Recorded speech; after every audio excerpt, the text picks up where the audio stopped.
सिंदूर 22 अप्रैल को पहलगाम में हुए विभत्स आतंकवादी हमले के शिकार मासूम नागरिकों व उनके परिवारों को न्याय देने के लिए लॉन्च किया गया था।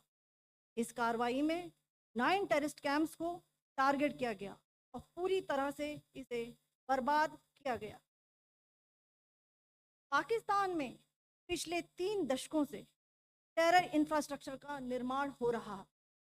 इसमें recruitment, indoctrination centres, training areas व लॉन्च पैड शामिल थे, जो पाकिस्तान और पाक अधिकृत जम्मू कश्मीर POJK दोनों में फैले हैं। Operation Sindoor was launched by Indian Armed Forces to deliver justice to the victims of Pahalgam terror attack and their families. 9 terrorist camps were targeted and successfully destroyed. Over the last 3 decades, Pakistan has systematically built terror infrastructure. It is a complex web of recruitment and indoctrination centers, training areas for initial and refresher courses, and launch pads for handlers. These camps are located both in Pakistan as well as Pakistan-occupied Jammu and Kashmir areas. Some of the well-known training camps are located, as you can see on the screen. They are distributed from Sawai Nala in the north, counting to approximately 21, ending at Bhagalpur to the south. इन लक्ष्यों का चयन विश्वसनीय intelligence सूचनाओं के आधार पर हुआ ताकि आतंक गतिविधियों की रीढ़ तोड़ी जा सके, और यह खास ध्यान दिया गया कि निर्दोष नागरिकों और सिविलियन इंस्टॉलेशन को नुकसान न पहुंचे। The selection of these targets for Operation Sindoor was based on credible intelligence inputs and role of these facilities in perpetrating the terror activities. The locations were so selected to avoid damage to civilian infrastructures and loss of any civilian lives. This was done with due diligence, and the camps selected for targeting and their engagement will now be shown to you one by one. POJK के targets मैं आपको बताना चाहूँगी। सबसे पहले सवाई नाला camp Muzaffarabad, जो कि POJK के लाइन ऑफ कंट्रोल से 30 किलोमीटर दूर है। यह एक लश्कर तोयबा का ट्रेनिंग सेंटर था। 20 अक्टूबर 2024 सोनमर्ग, 24 अक्टूबर 24 गुलमर्ग, 22 अप्रैल 2025 पहलगाम, इन हमलों के आतंकियों ने यहीं से प्रशिक्षण लिया था। सैयदना बिलाल कैंप जफराबाद, यह एक जैश मोहम्मद का स्टेजिंग एरिया है। यह हथियार, विस्फोटक और जंगल सर्वाइवल ट्रेनिंग का केंद्र भी था। गुलपुर कैंप कोटली, यह LOC से 30 किलोमीटर दूर था। लश्कर तोयबा का बेस था, जो रजौरी पुंछ में सक्रिय था। 20 अप्रैल 2023 को पुंछ में और 9 जून 2024 को तीर्थ यात्रियों के बस हमले में यहीं से आतंकी को ट्रेन किया गया था।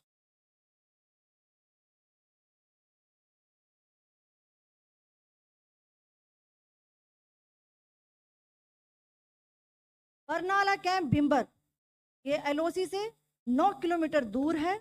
यहाँ पर हथियार, हैंडलिंग, IED व जंगल सर्वाइवल का प्रशिक्षण केंद्र था। अब्बास कैंप कोटली,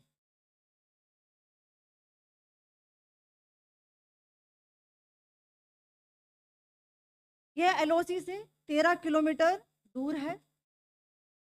लश्कर तोयबा का फिदाइन यहाँ तैयार होता था। इसकी कैपेसिटी 15 टेररिस्ट को ट्रेन करने की थी।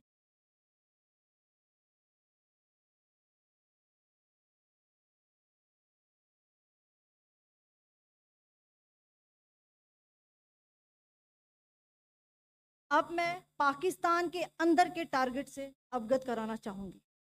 पहला, सर्जल कैंप सियालकोट,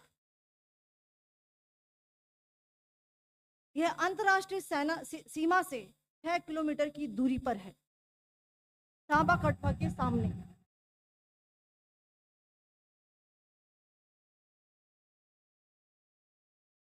मार्च 2025 में जम्मू एंड कश्मीर पुलिस के 4 जवानों को जो हत्या की गई थी, उन आतंकवादियों को इसी जगह पर ट्रेन किया गया था।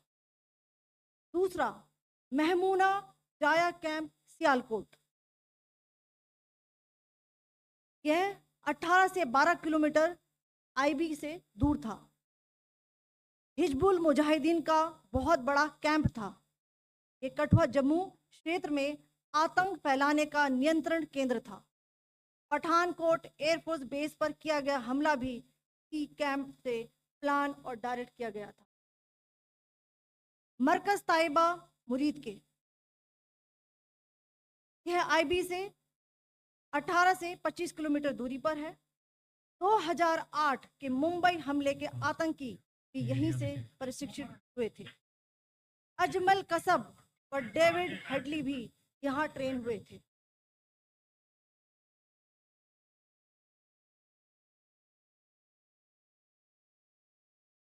आगे दूसरा आया।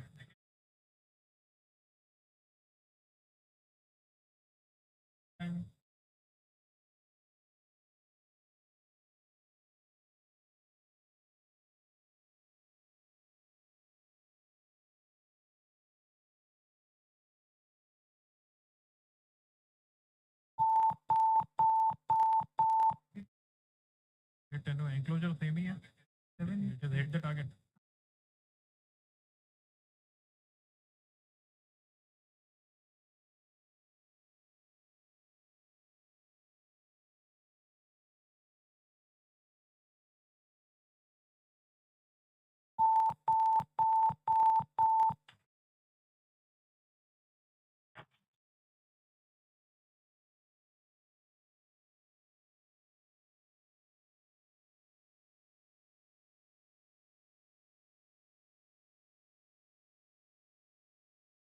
मरकज सुभान अल्लाह भावलपुर, ये इंटरनेशनल बाउंड्री से 100 किलोमीटर दूर है। जैश ए मोहम्मद का मुख्यालय था। यहाँ पर रिक्रूटमेंट, ट्रेनिंग व इंडोक्ट्रिनेशन का केंद्र भी था। शीर्ष आतंकी अक्सर यहाँ आते थे। मैं आप सबको बताना चाहती हूँ कि किसी भी सैन्य ठिकाने का निशाना नहीं बनाया गया और अभी तक किसी तरह की नागरिक क्षति की रिपोर्ट नहीं है। धन्यवाद। जय हिंद।